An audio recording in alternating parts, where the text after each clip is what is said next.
from Dontaesboxingnation.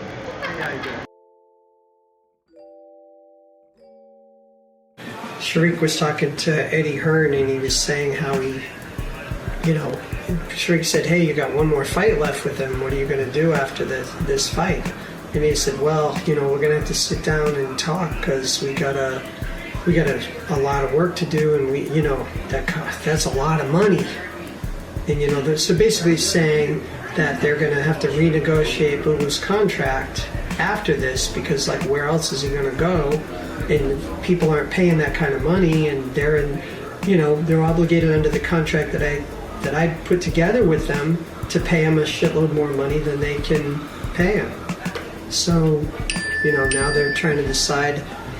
It's not going to be, okay, well, now we're going to give you $3.5 million, and now we're going to give you $4 million and $6 million. It's not going to be that kind of a deal. They're going to try to renegotiate and make the fight, make the thing more competitive because their contract is, they pay them too much money, is what they're saying. There was like material breaches, so many they breached like 3 times already. We could have got out of the contract multiple times. That's what I was telling them.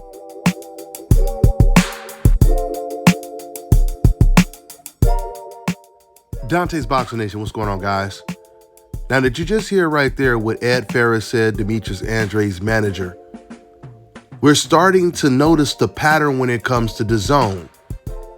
There's always a big name fighter that DAZN, they feel that maybe they've paid too much money and they didn't put in the contract. We're only going to pay you this money as long as you fight the guys that we approve.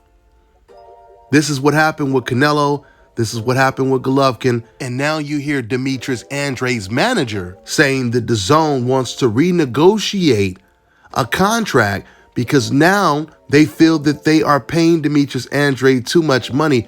But the difference from Andrade and Golovkin and Canelo is while Andrade is actually trying to fight the best fighters in the world, Canelo and Golovkin, they're the ones that are trying to milk the cow. They're the ones taking advantage of this situation and trying to fight the easiest competition for the most money. I keep telling you, Canelo Alvarez fans, you can't have it both ways. If you're going to say that Canelo is the best fighter in the world, you would have to admit that Andrade is actually going after the best fighters according to your own logic. But let's go back to DAZN and the many problems they've had with these contracts they've created.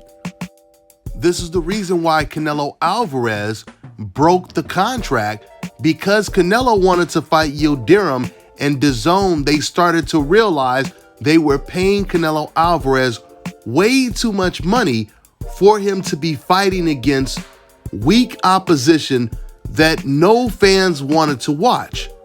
So when DAZN didn't approve the Yildirim fight, that's when Canelo Alvarez said, if I can't fight whoever I want out of this contract.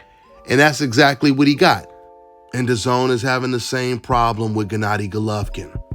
They gave Golovkin this huge 6-fight deal, and they allowed Golovkin to fight the weakest opposition ever. He got to fight Steve Rose. I don't know how DAZN allowed Golovkin to fight a Sezmeta, but they allowed the fight. And now reports are Golovkin wanted to fight another soft touch, and that's when DAZN finally put their foot down and told him that they weren't going to pay for any more Sezmetas and Steve Rose fights. The only reason they're allowing the Murata fight is because he does have a belt. Now, with that summary, let's go ahead and get into the actual news. So that clip I played for you guys at the beginning of this video with Andrade's manager, it gives you an idea of what's going on. Now, for those of you guys who've been following my channel since day one, you know I haven't done a single interview or a live video in over 2 years, but I'm still talking to professional boxers, trainers, managers, etc., etc. I just don't share the information because they're personal conversations. For example, I was talking to a very, very direct source when it comes to Team Andrade. And he told me about a week or 2 weeks ago, but he said he didn't want me to report on it because they were trying to figure out if they were going to get a Charlo fight. But he told me that DAZN, they did not want to pay for Andrade to fight against his mandatory, who's an undefeated fighter from Kazakhstan. His name is Janabek. I'm not even going to try to say his last name. But because this guy doesn't have a big name, DAZN doesn't want to pay for the fight. And now you hear Eddie Hearn confirming all of this, because he just said right now that Andrade, he has his mandatory, but Janabek is not a big enough fight. So if they can't get a big fight at middleweight, they're moving up to 168. Now, here's the really, really interesting part. Because Andrade is the WBO champion, once he moves up to 168, he automatically gets a shot at the WBO interim belt, which once he wins that fight, it makes him the mandatory for Canelo Alvarez. Bad news for Canelo and bad news for Canelo Alvarez fans. Because Canelo fans, they will sit over here and try to justify and try to sell you on why Canelo versus Makabu is a great fight. Once the opponent is weak, they talk real good about the opponent. Canelo fans talk real good about Makabu. They talk real good about Yildirim. They talk real good about Caleb Plant, Smith, etc., etc. But all of a sudden, when the opponent is dangerous and actually has a chance of winning, then all of a sudden, all the things you would have expected them to say about Makabu, Yildirim, Plant, or whoever else, they make sure they say it about that dangerous fighter. Who has he fought? He's a horrible fighter. He's a bum. He only wants a payday. And the funny thing about the whole payday talk is, as you guys seen in this clip, or you heard in the clip that I played earlier on, we just heard Demetrius Andrade's own manager admit that DAZN is paying Demetrius Andrade $3 to $4 million a fight, no matter who he fights, right? Do you know what that means? That means the majority of Canelo Alvarez's last opponents, they weren't making anywhere close to what Demetrius Andrade makes right now before they fought Canelo Alvarez. So he says the highest paid boxer, who's been calling him out for 6 years, wants a payday. But then Canelo goes after the fighters that really, really do need a payday. And we know they needed a payday because even when Canelo first offered all of them a fight, Plant, Smith, Kovalev, and even Saunders, when Canelo first offered them a fight, all of them asked for more money. And Canelo obliged them all. We know what time it is, don't we? Man, do you guys know how bad Canelo Alvarez is gonna look if Andrade moves up to 168, becomes his mandatory after chasing this man for 6 years through 3 different weight classes? And you guys have to remember, Demetrius Andrade was the champion at 154. Canelo was Andrade's mandatory at 154. And the champion, Andrade, was calling out the contender, Canelo Alvarez. Canelo turned down the fight. He waited until Andrade got stripped of the belt, and then Canelo, he fought for the vacant title against Liam Smith, just like he did at 168, waited for Benavidez to be stripped of his belt to then fight Yildirim, or he tried to fight Yildirim. But once again, because DAZN pulled the plug on that fight, the WBC, they jumped in, they helped Canelo Alvarez get a title shot, and they just threw in the WBC belt when Canelo was fighting for Caleb Smith's belt. So my point is, that was damn near, 6 years ago? And now fast forward to present day, and there's a very good chance that Andrade may become Canelo's mandatory, and he's going to force Canelo to either take the fight or vacate another belt. Canelo is going to go down in history as vacating more belts than any fighter has ever done in the past. Canelo vacated the WBC belt to avoid Gennady Golovkin. He vacated the WBC belt again to avoid his mandatory Jamal Charlo. He vacated the IBF belt to avoid the Darren Yevchenko fight. And it just gets worse for Canelo Alvarez because now he no longer has the WBC to protect him and give him some type of distraction, fake trophy designation to hide the fact that he vacated his belt to avoid a certain fighter. All of the headlines are going to read, Canelo Alvarez vacates his belt. But there's much, much more bad news for Canelo Alvarez. Not only does he have to worry about Andrade becoming his mandatory, he already has David Benavidez, who's his mandatory, and then he also is going to have to deal with David Morrell, who is the regular WBA middleweight champion, super middleweight champion. You already know when it comes to the WBA, they're removing all of their additional belts, so eventually Canelo is going to have to fight against him as well. So Canelo Alvarez fans, who do you want to see Canelo Alvarez fight out of the bunch? They don't want Canelo Alvarez to fight any of these guys. That's why they always say he can fight whoever he wants. He can fight whoever he wants.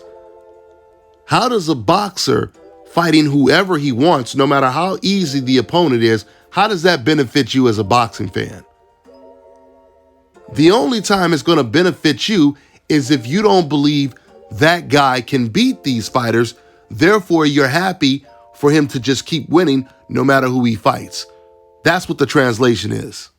As long as I've been reporting news and making YouTube videos, have you ever heard me say a fighter in his prime can fight whoever he wants? It doesn't matter what the fans want to see. He could fight whoever he wants. You've never heard me say anything like that, right? And the crazy thing is, only when we're talking about Canelo having tough mandatories do we have to say it's bad news for Canelo. If we were talking about someone like Crawford, this would be great news because we know that Crawford would actually step up to the challenge. He would want to fight all of these tough mandatories.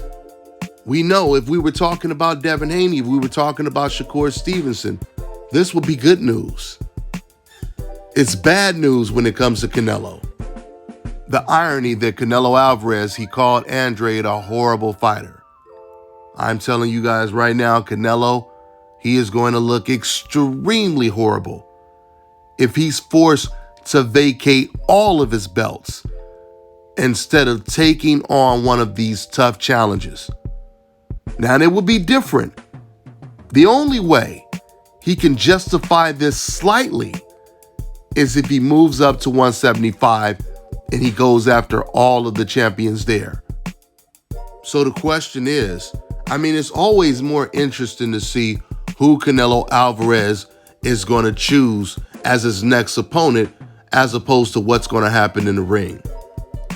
The majority of Canelo Alvarez's most recent fights, I have predicted how they will play out. If you don't believe me, go back and watch my previous videos. I told you guys when it came to BJ Saunders and Plant that both of those fighters were going to outbox Canelo Alvarez, make him look extremely flawed, and then Canelo would stop them late. And I've already told you guys what's going to happen in the Makabu fight. In the Makabu fight, because Makabu, he has no type of boxing ability, he has no defense, he has no chin, he has no speed, Canelo is going to stop him within 3 rounds. Mark my words. It will look just like the Yildirim or the Rocky Fielding fight. You know what a lot of you Canelo fans that try to defend Canelo don't understand is it's one thing to avoid one fighter, right? He's dangerous, etc., etc.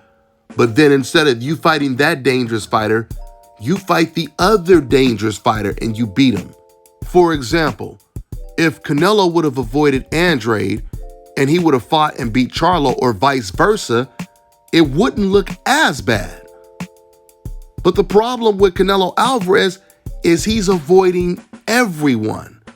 David Benavidez, Charlo, Andrade, and we don't know if he's going to avoid Bivol and Beterbiev at 175.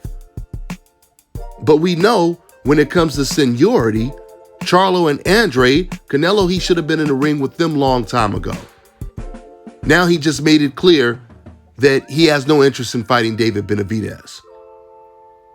Every other Mexican great that we know, they fought against other dangerous Mexican fighters. In fact, it's pretty ironic because the guy that's in Canelo's actual stable, Oscar Valdez, just like his idol Canelo, Oscar's avoiding undefeated, dangerous black fighters. But when he does it, he's fighting against other Mexican fighters. Canelo's not even willing to do what Oscar Valdez is willing to do, a fighter that looks up to Canelo Alvarez. Speaking of fighting against tough Mexican opponents, why do you Canelo Alvarez fans keep trying to compare Canelo to Tank Davis when even Tank Davis is fighting against all of the best Mexican fighters in 3 different weight classes? And then when you have Canelo, he's not fighting the best undefeated black or Mexican fighters. So how do you even make the comparison? On top of that, no one has ever called Tank Davis, including myself, no one has ever called Tank Davis pound for pound, even top 5, one of the best fighters in the world. So why would you be comparing Canelo to someone who is not even ranked in the top 5? That's like comparing Canelo Alvarez to some undefeated prospect when it comes to who he's fighting. Gervonta really only hopped on the scene about a year ago. When it comes to at least receiving a lot of attention, Canelo Alvarez, he's been moving like this for almost a good 8 years, ever since he lost to Floyd Mayweather. And now he's trying to be like Gervonta Tank Davis? It doesn't even add up. It doesn't even make any sense. And let me just go ahead and make this very clear. I got to start saying this more often because it's causing a lot of confusion. There's a group of black people on the internet that are going after like all of the black big name fighters, from Gervonta Tank Davis to Terrence Crawford to Floyd Mayweather to the whole PBC organization. Because it's causing a lot of confusion on the internet, I want to make it very clear, these group of black people, they have nothing to do with new media. Everything you guys are going to hear on my channel, and when I say new media, I'm talking about me and I'm talking about Aki.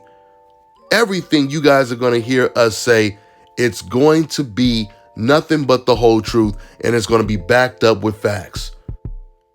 Like I said, it is a complete fact that Canelo Alvarez is not fighting against undefeated black or Mexican fighters.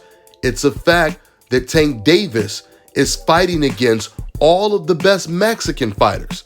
If there was an undefeated Mexican fighter right now that was fighting nothing but the best black fighters, just in his own weight class, forget about 3 different weight classes. Imagine if there was a Mexican fighting nothing but the best, most dangerous black fighters. He refused to fight another Mexican. Would anyone be saying, oh man, this guy is just cherry picking? They would never say that, because deep down, they look at the black fighters as the most dangerous fighters for their favorite fighters to go up against. This is the reason why they're always making excuses for why they don't want to see these dangerous fights.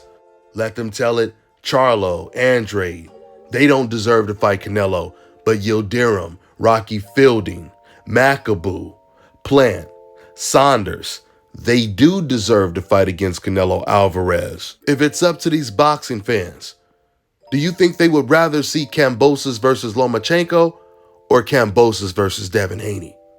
Even though these are the same fans that's always talking big about undisputed and all the belts, etc., the truth is, we know the answer to my question. When it comes to Devin Haney being involved, they don't care anything about undisputed. And when it's Kambosos versus Lomachenko, As long as there's no fighter on the coincidental list, it's a win-win situation for these type of fans. So let's see how Canelo Alvarez gets out of this situation. Does he create another Canelo weight class like he did when he was at 154, where he was having welterweights come up to catch weights? He was having fighters at heavier weight classes come down to catch weights. Let's see how Canelo Alvarez is going to navigate through these dangerous streets when it comes to his new mandatories to be at 168. That's all I got for now, guys. I'm on to the next one. All right, now check this out, guys. If you're looking to repair eczema scars, burns and bruises, dark spots and blemishes, then this right here is the perfect product for you guys. It's called Elo Diki Face and Body Oil. Athletes and top-ranking boxers, they're also using it after training to reduce swelling, inflammation, and to ease the pain. So get yours today. Go to elodiki.com, like them on Facebook, and follow them on Instagram. Let me tell you guys about this company, NWA Canelo'S. They breed Cane Corso Mastiffs, which is a guardian dog that is treasured for its protective nature and strong loyalty to family. If you're looking for a family-friendly dog that's intelligent, muscular, and brave enough to take on any intruder, then you need a Cane Corso Mastiff. Cane Corsos are extremely versatile, performing well in a variety of activities such as hunting, agility, competitions, and obedience trials. With its athleticism and versatility as a hunting dog, guard dog, sports dog, and a show dog, the Cane Corso Mastiff is perfect for any family. They also have standard French bulldogs with excellent health, structure, temperament, and superior bloodlines with many champions in present day and pedigrees. Visit NWA Cane Corsos on all social media platforms to find the perfect puppy for your home today. Fellas, I've got some great news for you. If you've lost your hair or have a receding hairline, the time has come when you can finally get your hairline back through a process called scalp micropigmentation. So here's how it works. It's a hair tattoo that replicates the look of your hair follicles when you have fully shaved it down. So to get this hookup, make sure you follow and contact my man ScalpCarolinas on Instagram. Contact them at 704-499-3471 and make sure you follow them on Instagram.